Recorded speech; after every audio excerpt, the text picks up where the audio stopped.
Welcome to another episode of Shaginaw City Reviews. I think I had it, but the pause was already too long. No. You remember I can cut those pauses out. Yeah.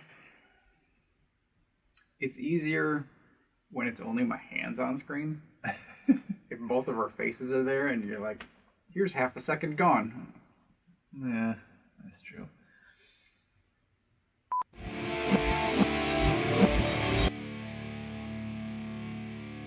Welcome to another episode of Void City Reviews. I am Toast. I am Dan. And today we're going to be looking at, this is the Speedforce Flash from the Justice League movie and McFarlane Toys. It's McFarlane Toys, New York Comic-Con exclusive. I was going to say, is this exclusive to somewhere? That's what it was originally announced as. It was a New York Comic-Con exclusive figure, sort of like the Armored Darkseid figure, which I still have never seen in a Target, but that's what they always advertise this for, and that's what I still see it as advertised for. It doesn't say it anywhere on the box. It just says Speedforce Flash, but I guess that's what it's supposed to be. Okay. I mean, that was, at the time, there was a brief moment where conventions were coming back.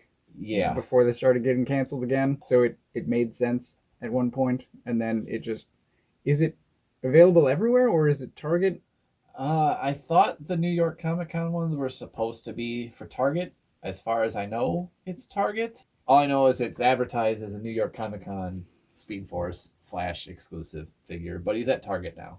In general, I am against exclusives. Just make everything mass retail. You got this. You found a couple of them. I did. You found a whole peg's worth? So when I first found these on the shelf, I saw him at 3 Targets, and each one had 1.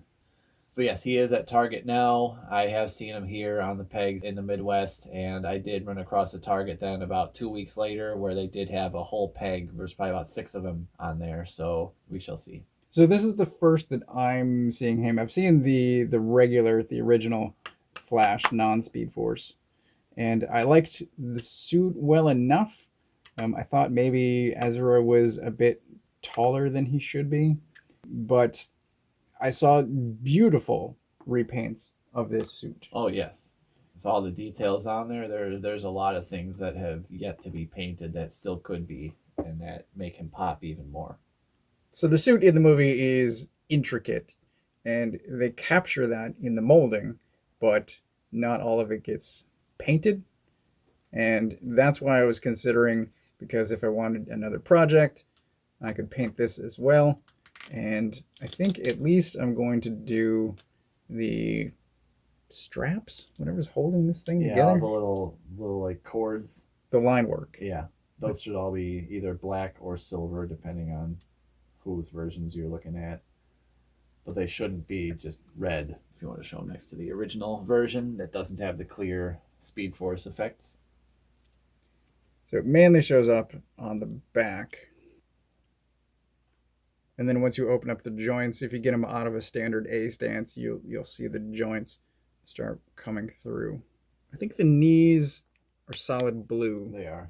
And then the back, the abdomen, the crotch piece, and actually the arms, it's a transparent plastic that's then painted on top of.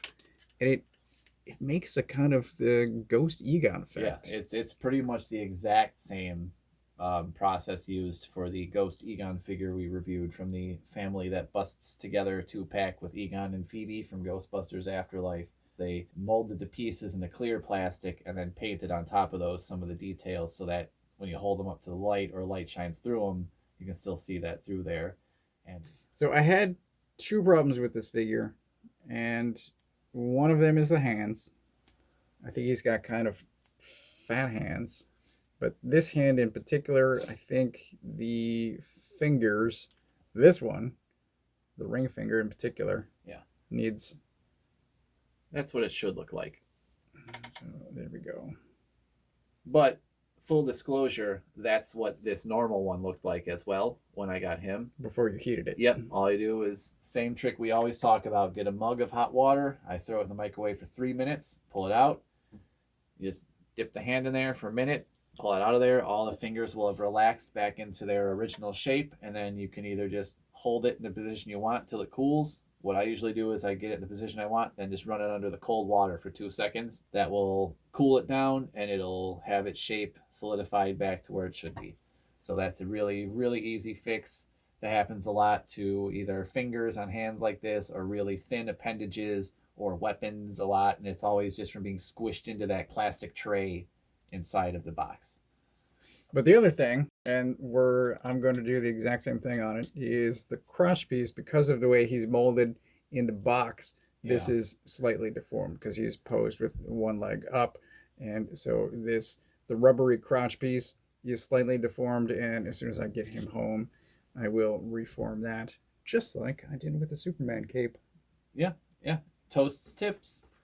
It's the exact same process. We'll link to right back to that video, but just like we were talking about, it happens to a lot of figures and to a lot of accessories especially. It's just one of those realities of packaging a figure, especially if you package them in a pose. Almost all of the swords wind up bent. I mean, if you get a figure where he's just stuck in a regular A pose in the package, a lot of times maybe that's avoided. But if you have him like the Flash here, who was stuck in a sprinting pose, or any other figures stuck in poses that really move, test the articulation limits of their joints, then that's going to happen. But it's super easy to fix it. So it does wind up with this weird effect where you can see right through his body. So because there's a gap here that shouldn't be there, you can see all the way through. It's a little weird. I got to close that off. He has accessories. What did I do with them? So we were talking about running through time, and he has lightning effects. And there's no instructions about how these attach, but I think kind of go just on his arms and his legs. So there's kind of a loop there, and I think maybe. Basically, just whatever running pose you end up putting him in, I think you're basically supposed to put one of these on the back of each of his appendages in whichever way they would line up to all be, blowing out behind him like lightning or electricity to show the speed force. The other figure, the original paint job, also came with these same accessories, and I don't use them on either of mine just because I have a very hard time trying to figure out how you're supposed to put these things on here in a way that looks nice or that matches them up well. It's just very strange. Yeah. This is a terrible running pose, but with lightning effects, it still kind of works. Yeah. It's I don't know. I didn't expect I could just snap these things on. Yeah, and it'd be fine. Came out pretty good, but it's not fun. Bad. Yeah. So it comes with a stand, as always. Anyway, stand, as always, as all of the McFarlane toys. There's also a card that I will only take out of the packaging so that I can recycle these things separately. Well, if you're just gonna throw the card away, give me the card. Okay. Keep this card. Oh, thank you. I might need the stand. Yes, because that's my stand. I'll just take the stand and you keep that one. That's fine. So ultimately, it's good. And this is retail price again. It's not extra because it's some kind of exclusive. $19.99. Well, like I said, the box doesn't say it's a New York Comic Con exclusive. It's just advertised that way on Target's website and online. But nowhere on this box does it say anything about New York Comic Con. It just says Speedforce Flash, Justice League 2021. McFarlane's pricing might be my favorite thing about them. There's basically two price points. There's non-Build-A-Figure and Build-A-Figure. Yeah. $19.99 or $24.99. Pretty much. So this figure, I'm glad that I have a Flash now. Thank you. You're welcome. It's a good figure. It is a good figure. I really like it. How did you? I wasn't sure. I mean, we hear about these things months beforehand, and you're like, Speedforce Flash, I don't know what that means. I know when I first saw the pictures, I thought it was just movie Flash with someone had airbrushed some blue and white paint on his back. That's what it looked like in all the pictures. I had no idea he was transparent until I saw the figure in the store. So that was pleasantly surprised, again, by terrible photos from McFarlane Toys and seeing the figure in real life on the shelf and thinking it looks way better. Yeah. I am happy with this. I have a Flash that makes me happy, and it is a very cool looking suit. Yeah, very cool. It'll be interesting to see how it changes in the upcoming movie later on. And more figures for sure. Oh yeah, so we'll get at least 1 or 2 new Flash figures. There's already at least 2 new suits in the movie on the previews alone. So I can't wait for that. We'll also be getting possibly another Affleck Batman figure because he's in the movie and has a whole new suit and it looks amazing. He also has a whole new motorcycle in the movie. And even though it's not a Batman movie, Todd loves making motorcycles, and I hope he makes this one because it looks sick. It would make for an awesome toy.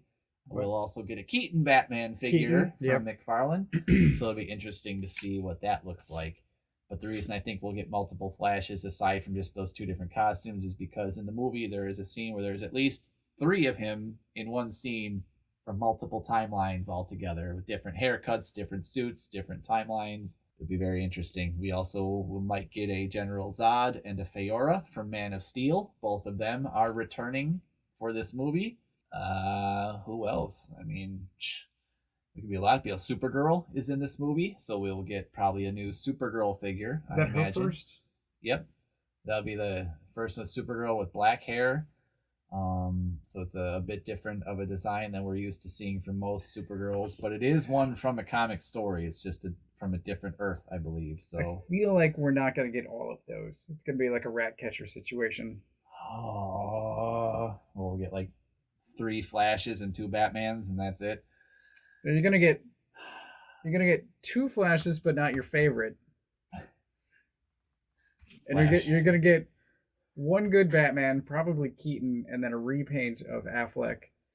But it can't be a repaint because it's an entirely different suit from the ground up. Doesn't matter to Todd. A whole different costume. Doesn't matter. I hope he makes it, but it's Todd. It's also the last, as far as we know, the last Affleck Batman appearance. I think he is officially done after this, as far as we know right now.